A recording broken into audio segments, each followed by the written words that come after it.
अदानीचा घर प्रपंच, त्याचा प्रपंच असाच वाढत जावा, गगनाला भिडावा, त्यासाठी ही सरकारनं जनतेवरती लादलेली ही दडपशाही आहे, हिटलरशाही आहे असं म्हटलं तर काय वावगं ठरणार नाही।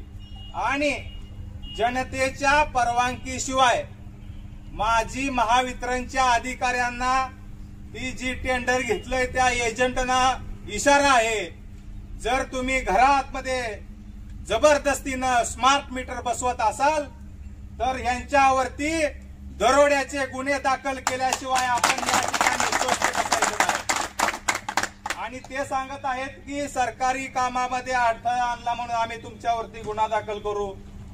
असं काय कायदा तुमच्या घरामध्ये तयार झालेला नाही। कायदा लिहित असताना डॉक्टर बाबासाहेब आंबेडकरांनी गावगाड्यातला सामान्य माणसाच्या हितासाठी कायदा लिहिलेला आहे, तुमच्यासाठी कायदा लिहिलेला नाही।